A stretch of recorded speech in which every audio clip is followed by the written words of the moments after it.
관세음보살 유튜브 불교대학 시청자 여러분 반갑습니다. 수요일은 재미있는 설화 이야기 시간입니다. 바로 이야기를 시작하겠습니다. 전라도 무주 깊은 산 중에 백년사라는 작은 절이 있었습니다. 절 뒤편에는 늘 안개가 서리는 봉우리가 있었는데 사람들은 그곳을 못봉이라 불렀습니다. 그 봉우리 아래 아무도 가까이 가지 않은 깊은 웅덩이가 하나 있었고 그 안에는 크다란 구렁이 한 마리가 산다고 전해졌습니다. 사람들은 두려워하며 말했습니다.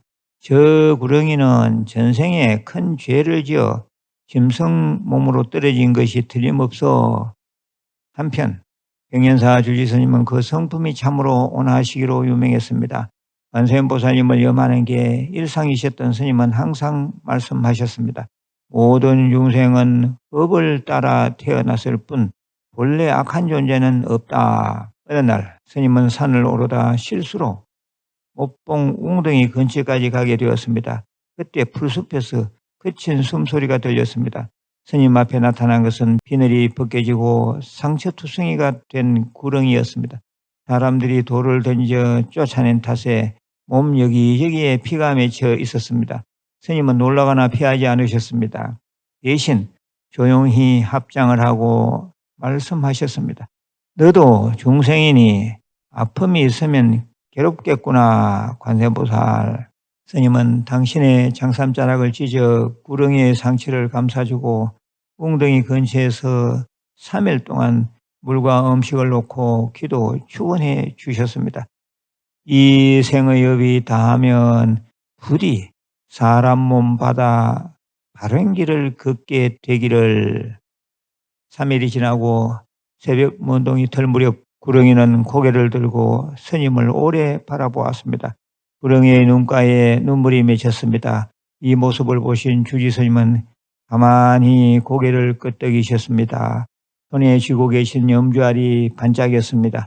그날 이후 스님이 웅덩이 근처를 지났지만 구렁이는 모습을 드러내지 않았습니다. 하지만 절에는 이상한 일이 일어나기 시작했습니다. 절 주변 민가에서 밤마다 사람들을 괴롭히던 도둑들이 사라지고 폭우가 내려도 백년사만은 피해를 입지 않았습니다. 마을 사람들은 말했습니다. 구렁이가 절을 지켜주고 있다. 몇 해 뒤 그 주지스님이 입적하시자 못봉의 웅덩이는 서서히 말라버렸고 구렁이의 모습도 다시는 보이지 않았습니다. 그런데 그 무렵 마을에 태어난 한 아이가 있었습니다. 그 아이는 어릴 때부터 절을 좋아하고 생명을 함부로 대하지 않았습니다. 아이가 15이 되던 해 스스로 백년사에 들어와 출가를 청했습니다. 이 절에 오면 마음이 편합니다. 어릴 적부터 이곳이 낯설지 않았습니다. 입적하신 주지스님을 기억하던 원로 스님들은 아이의 눈빛을 보고 고개를 끄덕이며 선보라는 법명을 지어 주셨습니다. 출가한 뒤 그 아이는 유난히 생명을 아끼는 수행자가 되었습니다.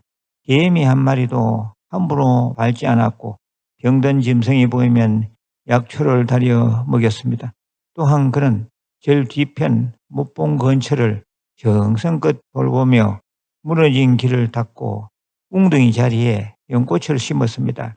사람들이 이구동성으로 말했습니다. 저 스님은 어째서인지 못봉 일을 자기 일처럼 여기시네 그려. 세월이 흘러 그는 백년사의 산임을 만난 소임을 맡게 되었습니다. 산사태로 무너질 뻔한 절을 보수했고 굶주린 이들을 위해 곡식 나눔 창고를 만들었으며 떠돌던 아이들을 모아 글을 가르쳤습니다. 그가 절을 맡은 뒤로 백년사는 점점 사람이 모이는 절이 되었습니다. 이 절에 오면 살아갈 힘을 얻고 간다. 오는 신도들이 다 그렇게 말했습니다. 어느 날 그가 제자들에게 조용히 말했습니다. 나는 늘 이 절에 빚을 지고 사느니라. 그래서 이 절이 무너지지 않도록 내 생이 다하는 날까지 지키고 싶구나. 그 말을 들은 한 노스님이 말씀하셨습니다. 큰 자비 한 번이 한 생의 업을 바꾸고 다음 생의 길을 열었구나.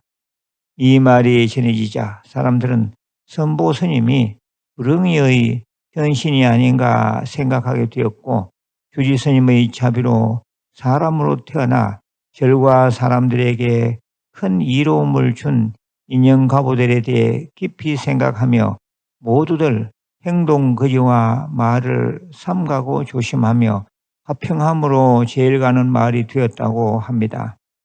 이상 얘기는 끝났습니다. 제가 여러 차례 말씀드린 바가 있습니다만, 불교가 무슨 종교냐라고 묻는다면 단 한마디로 불교는 자비와 지혜의 종교이다 라고 하면 된다고 했습니다. 그만큼 그 자비가 중요합니다.